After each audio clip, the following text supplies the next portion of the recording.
Mohan sir వచ్చారా?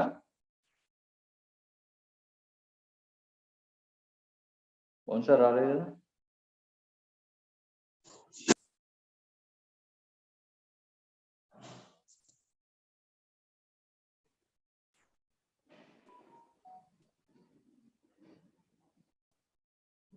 ఏమన్నా Mohan sir రాలేదు కదా అంటున్నాను.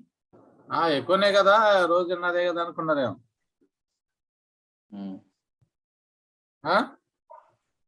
ఎక్స్పీరియన్స్ షేర్ చేసుకోవాలి కదా ఈరోజు. ఆల్రెడీ ఉంది కదా ఎక్స్పీరియన్స్.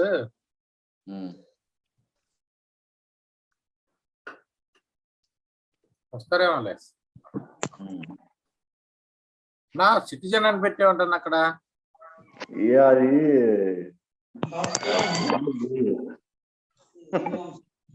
దాన్ని ఇదే చేయలేకపోతున్నావా? అట్లా కాదు. సరే, అది ఇది లేదు, ఏది మన అన్ని కాపీ చేయాలి. చూడు చూడు అని తీసుకెళ్ళి మళ్ళీ తర్వాత అక్కడ పెట్టావంటే మళ్ళీ బాగోదు. లేదు, అది తీసేస్తాను నేను ఈరోజు కూర్చొని మళ్ళీ తయారు చేస్తాను. స్టార్ట్ చేద్దాం మరి. చేద్దామన్నా.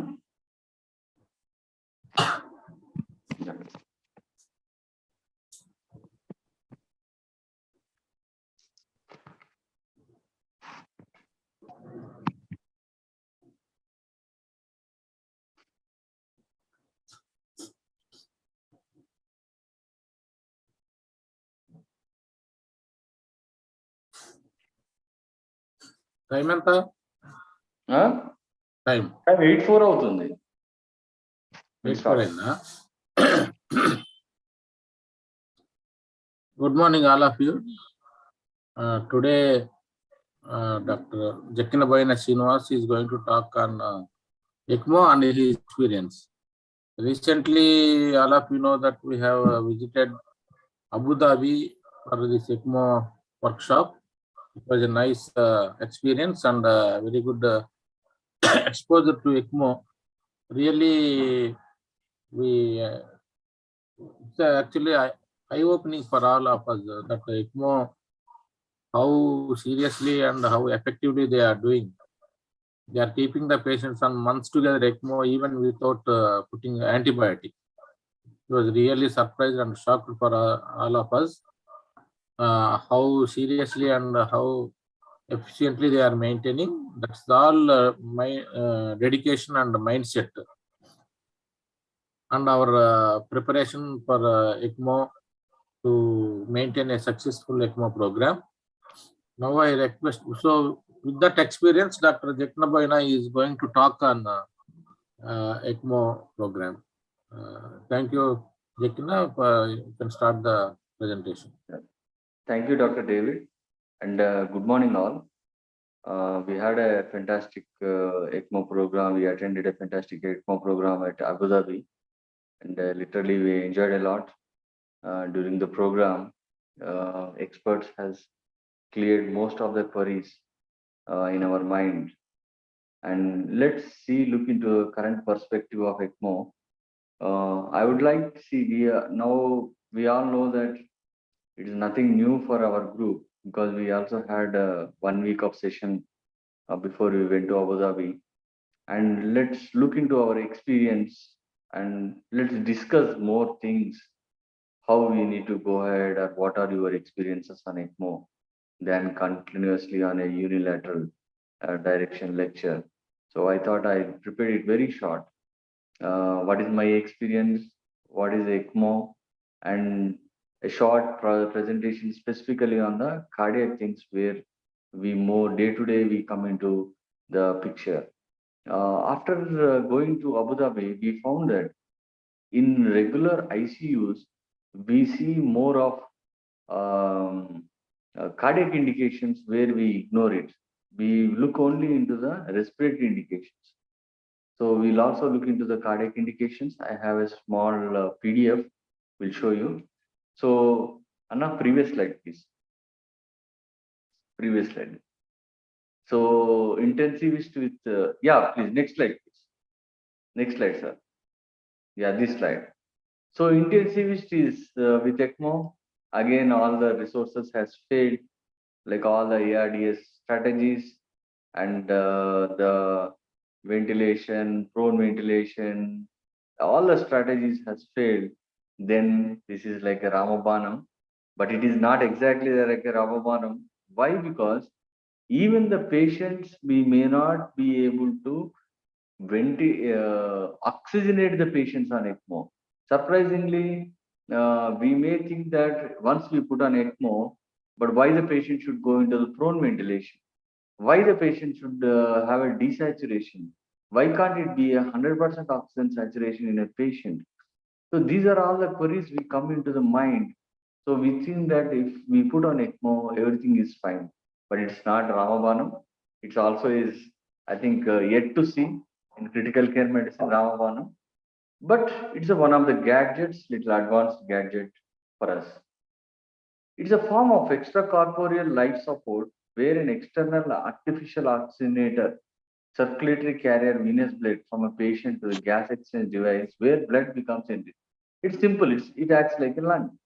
So when the blood goes from the venous, from the patient to the oxygenator, and we give back to the patient the oxygenated and removed carbon dioxide blood. So this blood then re-enters the patient circulation. ECMO evolved basically from the cardiopulmonary bypass. Next slide, please. Next slide. Yeah. So this is our real in Citizens Hospital where we have done an ECMO. This patient is on ECMO. This patient is on ventilator. This patient is on CRRT machine. So, and ECMO machines also has a lot of change when compared with the, this was done in 2016. So, next slide, please. A lot of indications for an ECMO is potentially reversible life-threatening forms of respiratory or cardiac failure which are unresponsive to conventional therapy. Whatever you do in a patient in the intensive care unit, nothing. The indications for the ECMO is also similar to type. Suppose a patient is completely damaged lung. If you put on a ventilated lung, if irreversible disease, if you put on a ventilator and completely damaged lung, this patient is not going to come out. And you put this patient on, as oxygenation is poor, you put this patient on an ECMO. But what is your next plan to wean off the ECMO? ECMO is like also a gadget like a ventilator. If you don't have a reversible condition, there is no meaning in putting this patient on an ECMO or on a ventilator. So we need to have a reversible conditions. So what are they?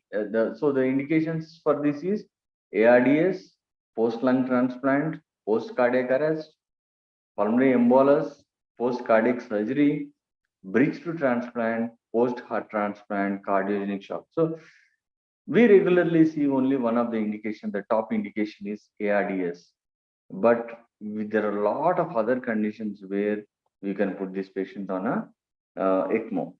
Absolute contraindications: irreversible neurological condition, cirrhosis with ascites, and history of variceal bleeding, because we use a lot of heparins in this, moderate to severe chronic lung disease, terminal malignancy, and absolute contraindications to VV ECMO is severe left ventricular failure, less than 25%, and cardiac arrest. So these are the, so here VA is indicated, severe left ventricular failure, EF with 25% and cardiac failure and cardiac arrest. So here we see the ECMO types. We know first one, what is he doing from patient? He is taking the femoral. Okay, this is acting like a, we call this in ECMO language as a venous line. Here, if you see in the top, there is one to the patient it is going, but this is also going into the internal jugular vein only. But this is called as an arterial line for a namesake. But this oxygenated blood is going into the patient internal jugular vein. So from the internal jugular vein, blood goes into the RA to the RV, pulmonary artery. Here oxygenation doesn't happen. So the oxygenated blood directly goes into the LA, LV, and which is ejected out from the aortic valve, left ventricle. So this is a process in this circuit in a patient with a VV ECMO here in the first A. What happens in the A? In the B? B is one is again femoral vein. This is from the patient, and this is to the patient. Here we go to the patient is from the arterial line. So the oxygenated blood goes into the arterial line, and here the oxygenation happens and which is distributed. So this is most commonly seen in patient those requiring a cardiac ECMO. And next is C. C is from the intravascular line. So what this C is doing is, C here, we are doing it's a VA ECMO. Here he is taking the blood from the internal jugular vein that is acting as a venous cannula, and it goes into the carotid artery. So this is acting as a arterial cannula. So from the carotid artery, again the circulation starts. And the D, VA ECMO, thoracic cannulations. Here directly there is a RA cannulation from patient and directly into the IOT cannulation where the blood goes, and between these there is an oxygenator. Here usually we see in the D, the patient is on a cardiopulmonary bypass, patient is having continuously arrhythmias, patient is not coming out of the cardiopulmonary bypass, then these patients go on to this VA ECMO, because a patient in a ICU requiring a VA ECMO is very difficult, because we have to do a sternotomy, then put a hole to the RA, then we have to hold to the aorta. It's very difficult. Okay, so this is mostly seen in during the cardiopulmonary bypass. What are the typical ventilatory goals? FiO2 less than 0.6, peak inspiratory pressure less than 30, PEEP less than 12, and flow rates approximately around 5 to 6 liters, usually approximately 2/3 of the patient's cardiac output. And all the ARDS strategies has to be followed. Saturation approximately 85 to 90%. It's a saturation. And later after this, we had seen many trials has come, like Caesar's trial has started, and many other trials will come, and there are controversies. Let's not go into that, but let's look into the other indications also. David, please open that PDF, no? Yeah. Before that, I would like to tell my experience. Till now, I have done around before 12 ECMOs.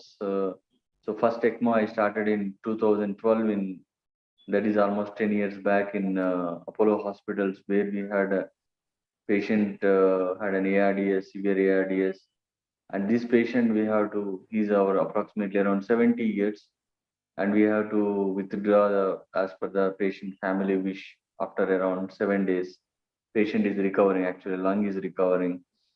And one more patient, we had a post-operative cholecystectomy in this, again in Apollo in 2013, where we had no, please open that one, no?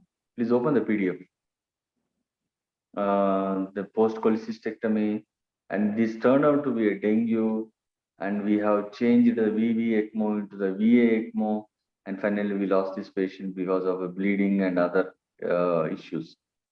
And one patient in 2014 recovered from ARDS VV ECMO. And in the continental hospitals, I have put two patients. One patient's ARDS, they did not recover. Basically, the patient went into septic shock. And the other patient, we have to withdraw the therapy after 5 days after the family wish. In Citizens Hospital, we have done 6 ECMOs, of which one is chemical injury, ARDS, in 2017, who has recovered. Well, actually, this is one of the difficult case. Usually, chemical injury to the lung requiring ARDS recovery is very difficult, but desperate options we have put it. And another patient who is a post-operative lung resection is one of the doctor who had doctor from Kukatpalli. We recovered completely from ARDS, and we are able to wean off the ECMO, and but we lost because of the sepsis, new onset sepsis and septic shock. And one more patient, we had amniotic fluid embolism, ARDS and shock in 2008. Anna, Anna, yes, Anna. you are Just saying? 2 minutes. Yeah, put in the slide mode. No, it is there is no, it is because it is the PDF, there Okay, is no slide mode. fine. So another patient, amniotic fluid embolism, ARDS, shock. So this patient recovered very fastly. Actually, we required only around 7 days of Ecmo. And one more patient with a pneumonia and ARDS. Basically, we lost this patient because of inappropriate antibiotic. The patient did not, we did not expect this patient grows a organism which is only sensitive to colistin. Usually, we started on meropenem. Patient came from the community, but actually, this patient did not come from community. This patient's husband is a RMP doctor, and he started treating in his own clinic, and then got a multi-organ drug resistance multi-organ Klebsiella at that moment. And we lost this patient, and another patient who is a dengue, severe dengue, ARDS shock, cerebral involvement, and we had patient recovered on tracheostomy. And another ARDS patient, we have to withdraw as per the family wish after 3 days. And interestingly, this is about the search of approximately last from 2012 to 2022, put around 11 patients. Interestingly, SLE hospital. So last 2.5 months, I was here with SLE hospital. We have put on a patient on a severe dengue with ARDS, thrombocytopenia, Ecmo. After 3 days, he started having a hypernatremia. Then we had then we evaluated, we are on Ecmo, we have done a CT scan, which showed cerebral bleeding. So we have to withdraw the therapy. And but at the same time, last 1 month, I think after coming from Abu Dhabi, last 15-20 days, we identified two patients ECMO for ECMO. One is a patient with a pneumonia with ARDS requiring prone ventilation. Another patient with severe acute pancreatitis with multi-organ failure, and this patient also requires ECMO. So I think once after this Abu Dhabi experience, our eyes are able to see more patients who requires ECMO. So I think these two patients, they did not agree the family finance because of the financial reasons. So these are the my experiences with ECMO. Out of I think 12 ECMOs, uh, the 4 patients survived, and approximately four patient uh, 4 patients are on a recovery path. But because of whether sepsis or logistic reasons, we lost that patients. No, first slide, please. First, please. Yeah. Yeah. Yes. Next. Yeah. Please go. Please next. Yeah. So there are cardiogenic shock is a clinical condition of inadequate tissue perfusion due to cardiac dysfunction. Next slide. So we see daily routinely these patients like persistent hypotension, systolic blood pressure less than 90, or a mean arterial pressure drop more than 30, lower than baseline, or a reduction in cardiac index less than 1.8, or the cardiac output less than 2 liters per minute with support, or adequate or elevated filling pressures. Next slide, please. Please go. So, yeah, refractory cardiogenic shock. So, what we do? Shock persists despite fluid resuscitation, administration, inotropes, vasopressors, and IAV. So, you see some of the patients whom is a patient coming with an acute MI. This patient had a hypotension. You start on a fluid resuscitation. His ejection fraction is low. The patient doctor wanted the cardiac. The patient you have started on vasopressors. Then to decrease the cardiac load, you have started an IABP. Then the situation comes that some of the cardiologists, aggressive cardiologists, take to PCI for this patient. Some of them say that once the patient improves, we'll do. The patient never improves. So patient will ultimately die. If you are thinking of the patient to be improved and then you do PCI. So we daily routinely come across this type of patients. So our mindset has to think of this. See, we are given fluids, we are given inotropes, we are given vasopressors, and the patient is on IABP. Still, the blood pressure is low, patient perfusion is low to the organs. Shall we start this patient on ECMO for the patient of survival? So ECMO is not the ultimate solution. ECMO is again like a ventilator or IABP. It holds the patients until the cardiologist does his reperfusion or a corrective measures, and then the for its after the reperfusion after the procedure, the heart until the heart settles a little bit improves, you need to give a support with the ECMO in these patients. So etiology of cardiogenic shock, usual acute myocardial infarction, myocarditis. So we had a patient who had recently, a week back, this patient was posted for FES. So during the theater, she is only a 26-year-old female. She is posted for FES. And during surgery, this patient heart rate went up to 180. So it's a patient is in sinus rhythm. The cardiologist has come. As is, she is only a 25-year-old female, they are not assessed the cardiac status. They ask, she's ASA grade 1 patient.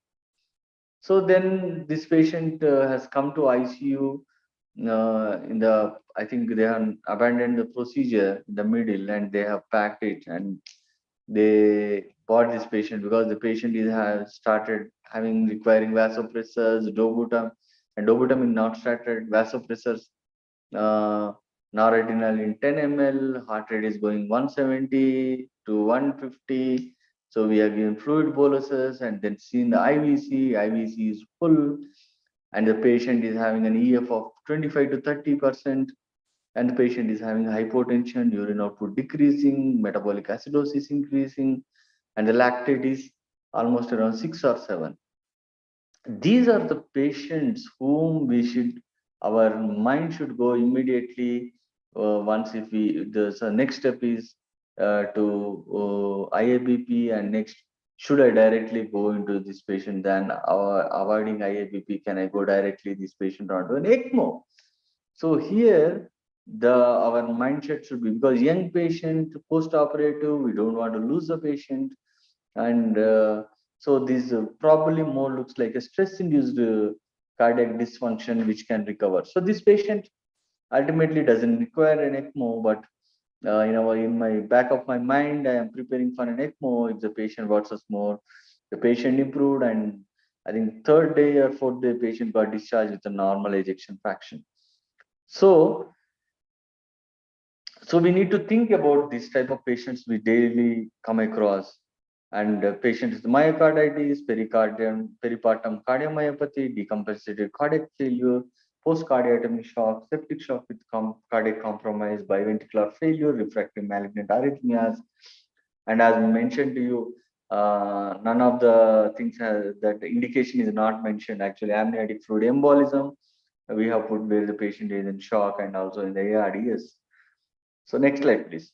Please go. Yeah. Median time from MI to onset of cardiogenic shock is 5.5 hours, and 75% of patients develop shock within 24 hours. Next, please. So majority of the patients shock, incidents of shock complicating acute MI is approximately because of the LV failure, 79%, and less often with the severe MR and other indications. And non-STEMI can cause only about 2.5%. Next slide. Risk factors: old age, anterior MI, hypertension, diabetes, multivessel CAD, pre MI or diagnosis of heart failure, left bundle branch block on ECG. Next slide, please. As we mentioned that all hypoperfusion symptoms will be there. Cool extremities, oliguria, alteration mental status, hypotension, respiratory distress, pulmonary congestion. Next slide. So mortality is very high. Refractory cardiogenic shock remains in excess of 90%. Medical therapy using inotropic agents and vasopressor is often ineffective for adequate hemodynamic support. So success or failure, what works? So ultimately, early revascularization in MI. Okay, we all know that. Next slide, please. Next slide. So here a shock trial, early, next slide. Yeah. So here in the shock trial, the early revascularization improves, decreases mortality in that 6 months target. Next slide, please. We all know IABP did not show any primary endpoint as improved mortality. Next slide. Next, please. Yeah, did not show any mortality benefit, but ultimately IABP definitely has a role in cardiogenic shock, where it is also a gadget. So as I am mentioning you, if a patient is on ventilator, do you think the patient will survive? No, because nobody can tell the guarantee the patient will survive, because ventilator is a oxygenation for the lung. Similar way, IABP is a device for the heart to improve the heart function. And the similar way, ECMO is also a gadget. So results depends on the background disease, not on the gadgets. The gadgets are there to support the patient till the cause is improving. So artificial heart and lung. Next, please. Yeah. ECMO circuits here, as I mentioned to you, it can be like a VV ECMO or a VA ECMO. Short history, uh, basically, a lot of people mention about eCPR. eCPR was started in 1975 by Dr. Bartlett, and first successful ECMO was placed in 1971. And next slide.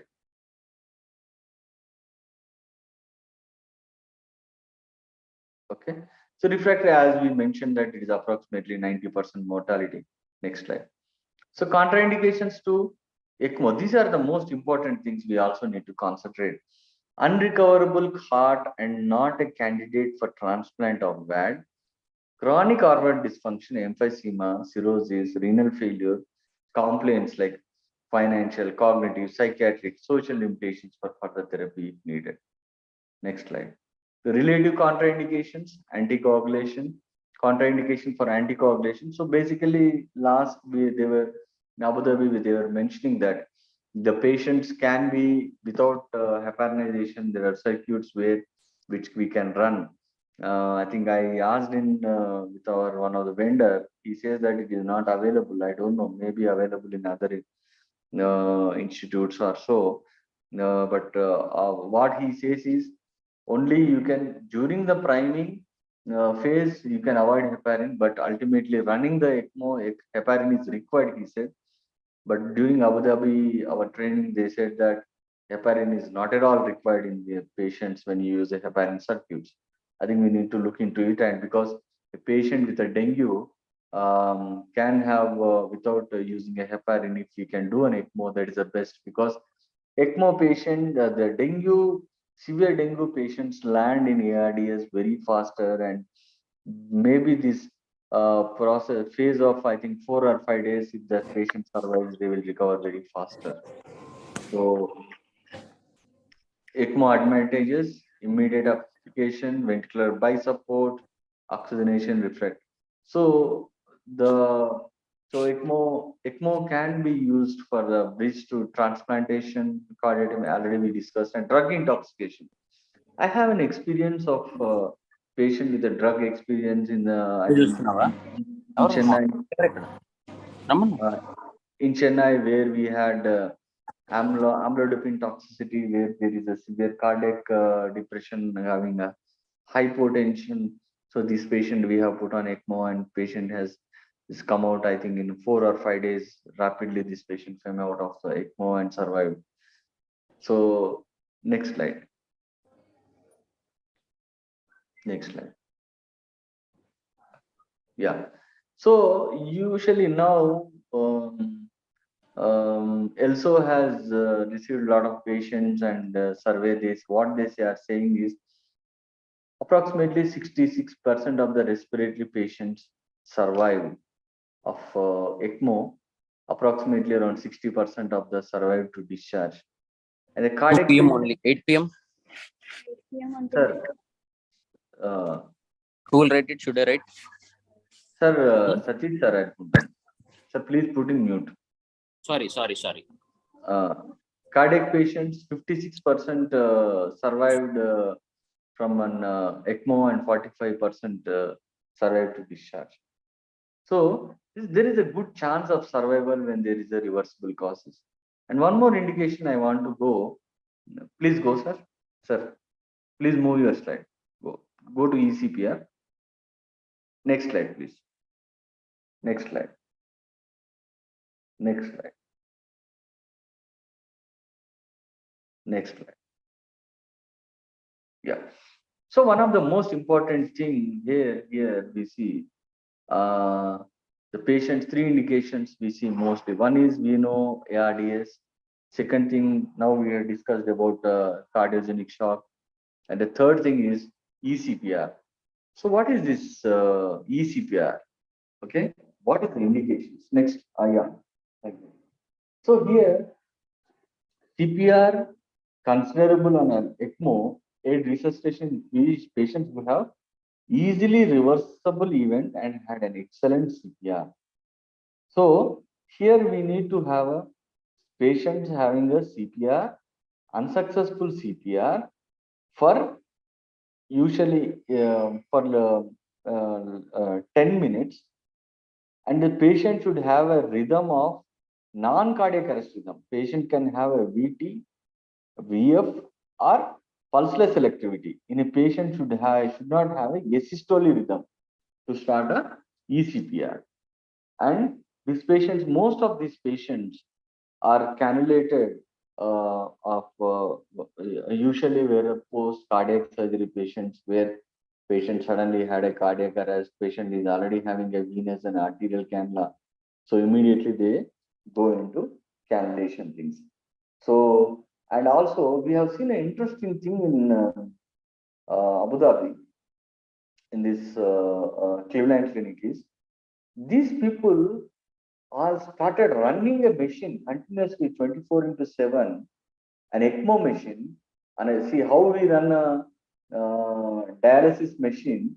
Suppose a patient is has to CRRT machine is there. We want to do a patient a CT scan. So we stop the CRRT machine and we run a CRRT machine continuously. So in a similar way, they are running an ECMO machine with a circuit, with a saline, continuously 24/7. They are running one machine in this hospital, because again adjusting the catheters, cannulas, setting up, priming, it takes a lot of time.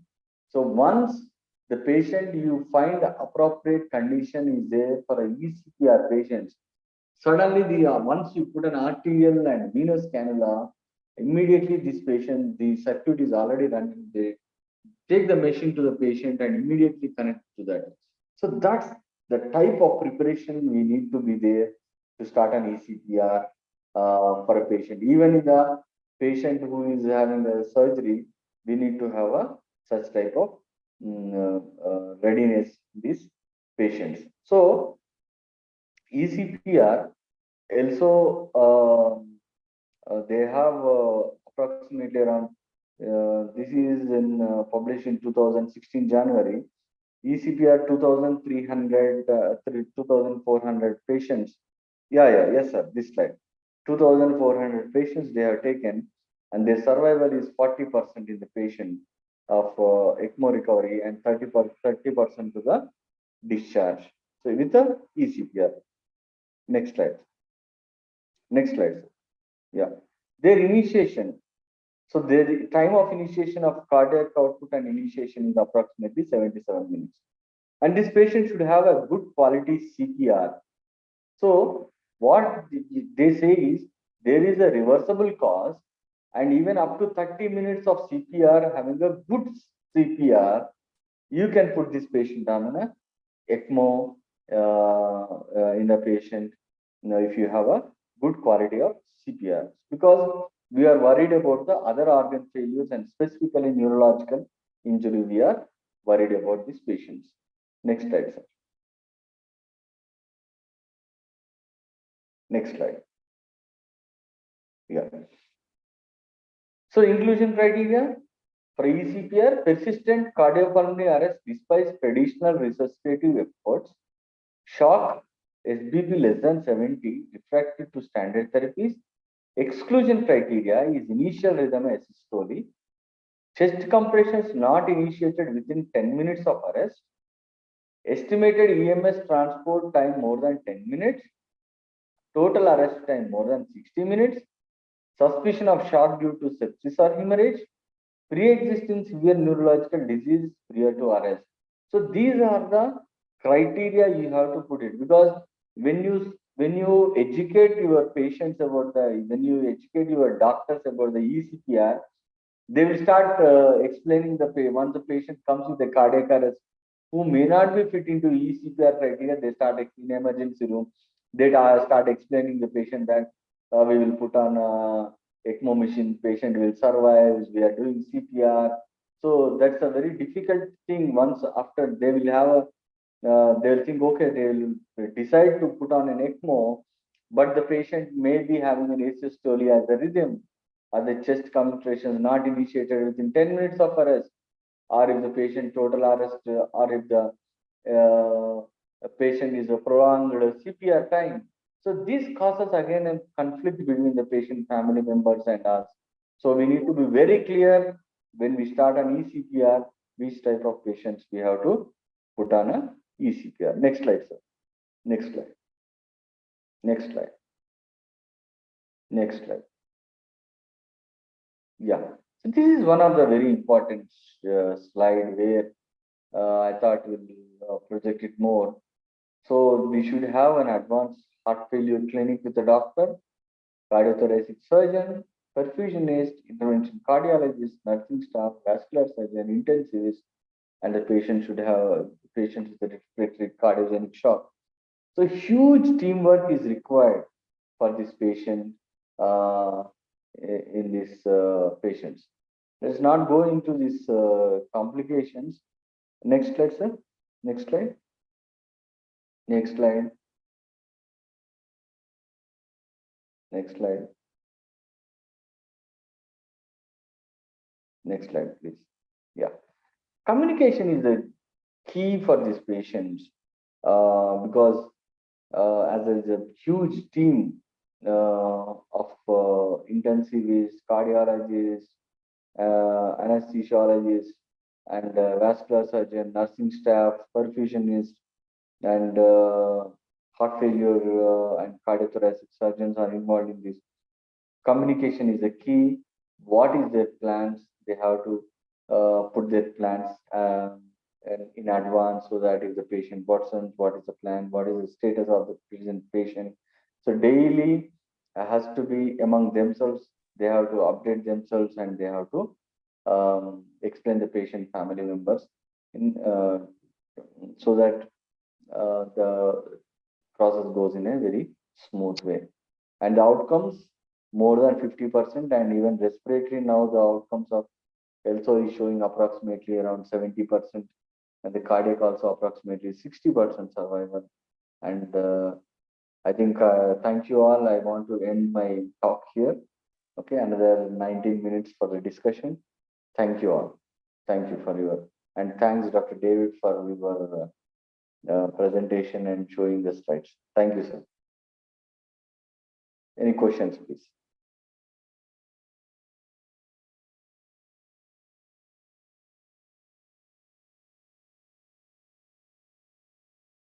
అన్న David చెప్తావుగా నువ్వు thank you for the presentation అన్న చెప్పలేదు routine cassette వేయాలి కదా David okay any questions Okay, Anna. Thank you. Thank you very much for telling us about your experience and pitfalls of ECPR and Ecmo. Anybody have ECPR, Ecmo, ECPR, Satish or Jekina? ECPR? ECPR, Ecmo or CPR. Do you have any experience? I don't have any experience, sir. Okay, sir. ముగ్గురు వచ్చారు. Chennai or Apollo? No, sir. Yeah. Unless otherwise there is a hope for bids for transplantation or revascularization or LVAD or we cannot put the patient on particularly VA ECMO because just putting on VA ECMO and there is no other hope for recovery. Angare. Ma, see Edi, Sandhya. Mohandra, When sir, is this? Okay. any doubts? Hello. Please tell me, please share your experiences, no? Satish sir and David sir, Mohan Rao garu. Sir, can I talk? Yes, yes, please, sir. Yes, sir. We managed ECMO only in the COVID period, sir. 2 patients. That is also a desperate measure. Everybody doing. We have to do that. That's all. With a very limited knowledge, but some theoretical background, we took 2 patients onto ECMO simultaneously. And 1 patient is recently delivered a baby of 6 months old child, and they're very precious mother. So we took that patient from Continental to like they shifted. On ECMO we continued, Sir, but this is again a COVID sir? case or a post? COVID, sir. COVID bad lung. So there is a dearth of ECMO machines in that time during the city. So somehow we could able to have on machine, and with the complication is on the 9th day she developed torrential GI bleed. Okay. And we lost that patient. But another patient is being airlifted from Ranchi, having multiple comorbidities, but the family were okay, financially they're well off and they want to do whatever that is best possible. So some ECMO team, a third-party ECMO team from Delhi, helped us to lift that patient from Ranchi to here. Then we took over and we maintained her for 58 days, sir, on ECMO. 58th day, sir? 15 days. 58. 58. Oh, God. Yeah, 58 days, and we slowly primed them for lung transplant, and family at that point gave up. So they don't want to continue for a transplant, and the patient is not improving on ECMO. It was a standstill for more than 58 days. There is no improvement, and luckily we could not, we didn't allow the patient to deteriorate. Like any infection is there, we took over. So all those things are taken over once we changed the circuit. So that's a very primitive way we managed, but we could able to sustain for 58 days. That it's a success story, but we could not save the patient. Yes, sir. Yeah. Second thing is the David's question that VA ECMO or ECPR thing. ECPR in Indian setup, like in our setups, it is very difficult for them. It's my gut feeling. Problem is, when the patient is already had a cardiac arrest and taking the patient within 10 minutes. This is what we understood in Cleveland Clinic, CAAD. What is that? CCAD. In the next to the 10th minute, maybe in the 11th minute, the patient should be on to ECMO machine while the CPR is going on. So we are not smart enough to keep the patient within 10 minutes onto a CPR machine. Sorry, what is that? ECMO machine. Second thing is those patients may require some additional supports like LVAD or what is that? IABP. So it's like cumbersome, and it is very difficult to convince the family to take the patient onto ECMO because finances are the main issue in India. Sir, if the patient has to pay from his pocket in Abu Dhabi, it is not possible because all Yes, are sir. insured. That's the reason why they do whatever is the best to them. See, they will Yes, see sir. to the insurance or cash later, but they have to do the best. That's the reason why they are going on. It can be a successful program in that country for Yes. ECPR. In our country, Yes. it is not possible. Yes, sir. Yeah. Unless you deposit 5 lakhs, hospital doesn't allow you to And the machine. run the machine. So it is very difficult for us. I don't know. Yeah. Apollo can do, but others difficult. So, yesterday, actually, I got an opportunity to place one patient onto ECMO. It's a clear-cut indication that the patient had CABG with the existing mitral regurgitation. and cardiologist told that don't touch the mitral valve, just put a stent, 2 stents and come out. That was the cardiologist instruction. CT surgeon took the consent for CABG plus or minus MVR. So they take the patient with primed and it went on to the pump. They took some 1 hour to 1.5 hours to come out of the pump. And there is a failure in coming out of the pump, and they tried twice after the, like immediately after putting the stent, graft. So then they decided to go for a MVR. So almost like there is 8 hours surgical time, and myocardium got like edema and all those things. Finally, they lost the patient on table. Oh. So that is maybe a candidate to take the patient onto ECMO, like within Maybe, 1 hour table. Maybe decision they have taken to Yes, sir. wait for the MVR. Yes, sir. Because, prolonged time they put the patient on Cardioplegia. cardioplegia and CP, Pump. cardiopulmonary bypass, and patient gone into a post-cardiotomy failure. The practice. So that is, there is a specific entity called as low output syndrome, something, no? Low cardiac So, output syndrome. Low cardiac output syndrome, and patient will look back into why it has happened. So he is meeting the criteria. There are 5 criteria, out of which 4 he is meeting. 4 by 5 criteria he is meeting. So these are the patient pre-operatively should be primed for 2 things. One thing is Euro score. Second thing is like what is the possibility of this patient going to low output syndrome after the CABG. So these things we missed, and actually that patient is an ideal candidate to take the patient after the surgery, take him on to ECMO, maybe may require a LVAD or something. That is the way we could have saved that patient, having this much of knowledge after we going to CCAD, but we could not. Other than Euro score, anything else to understand post-op cardiac derangement, Satish? Maybe this one, sir, that is what I understood is risk factors to expect this patient to go into low cardiac output syndrome. There are 5 risk factors, sir. I just forgot all the risk factors right now, but he is meeting 4 out of 5. Sir, what are the 4 he is meeting? Sir, he's that's what, sir. There are 5 criteria that we can suspect these patients may go into post-operative low cardiac output syndrome. Okay, sir. Okay, sir. In that, out of 5, this patient is having 4 risk factors. Okay. Parents, criteria parents, నేను search చేస్తాను. Yeah, risk factors to low cardiac output syndrome. LCO is something like, I'll let you know. So they are likely to go on risk to low cardiac output syndrome Post-operatively. post-operatively. Yes, sir. Yeah. Then what is the solution for the other than ECMO? We have to, first thing is, no, this is like we can tell the family, then we can prognosticate looking at that. See, basically, when the Euro score we have assessed, this patient is having falling between 4 to 5 score. So there are 4 to 5% of 4 patients may die out of 100 patients as per the Euro score after this risk of the cardiac event. And when we put this patient according to the risk factors, the scoring is coming to 15%, like 15 patients out of 100 will die.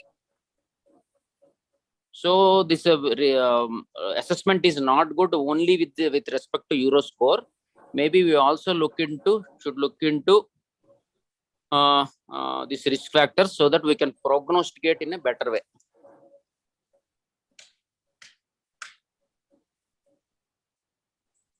Yes.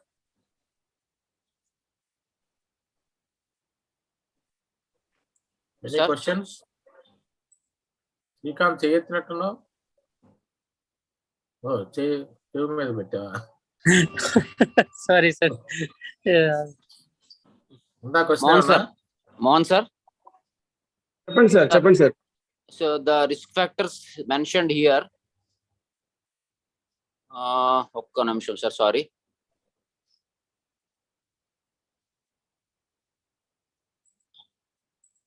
Sorry, sir. Continue, sir. Age more than 60, on pump CABG, emergency surgery, incomplete revascularization, EF less than 50%.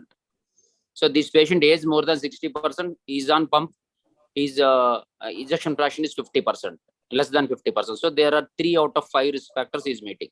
Most of these CABG patients have these risk factors, age more than 60, diabetics and less ejection fraction and on pump.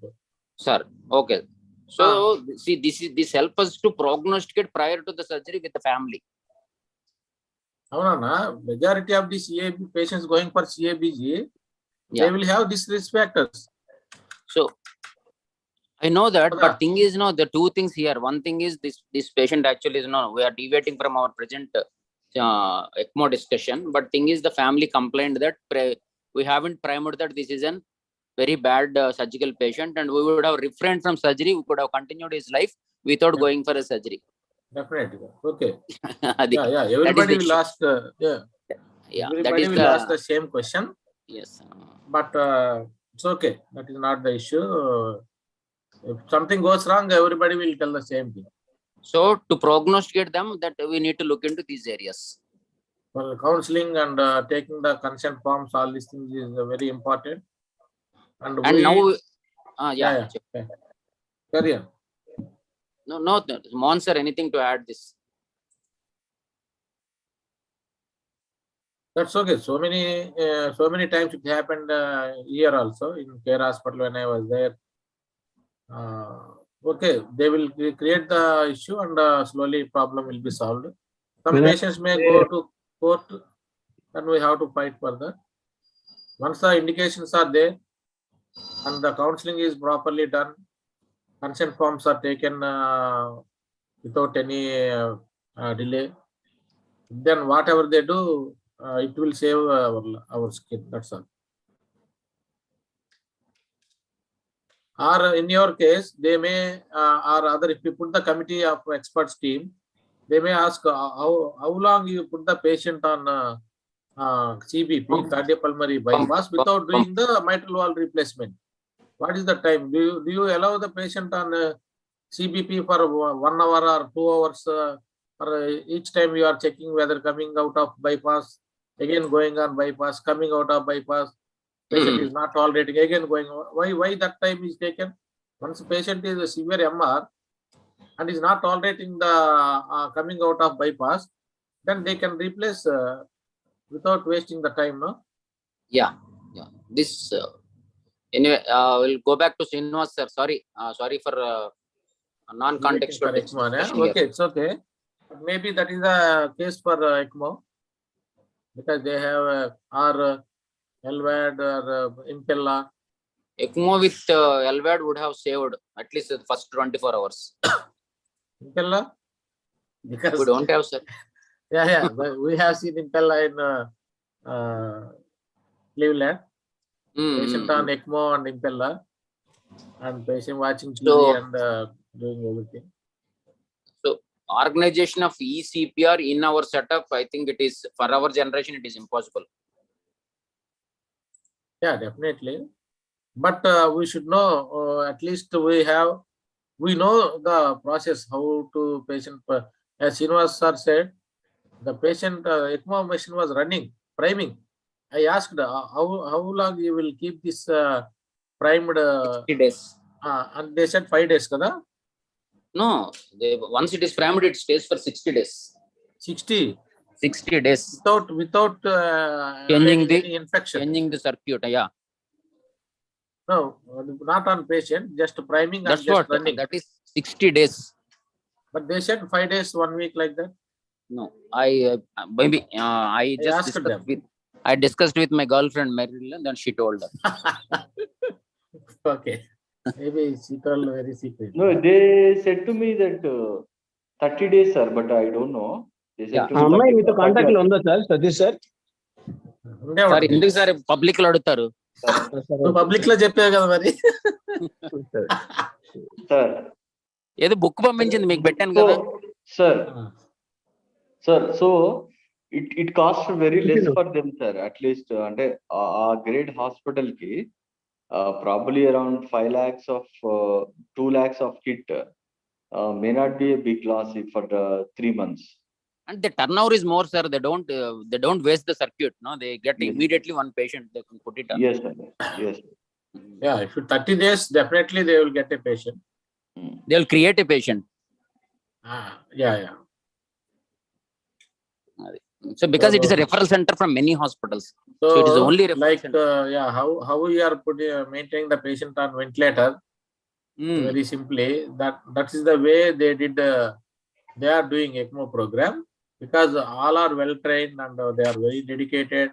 The team is the whole team is there. ECMO team is there, including grade 4 employee IMR to physiotherapy and the nutritionist, doctors. Everybody is trained and they are well versed with ECMO. I surprised to see the patient, 2-3 patients in that ICU. Nobody have antibiotic. Yeah, nobody have antibiotic, but only they give antibiotic stat dose at the time of putting lines. After that, no antibiotic unless otherwise patient develops some infection. So that that strictly they are maintaining the program.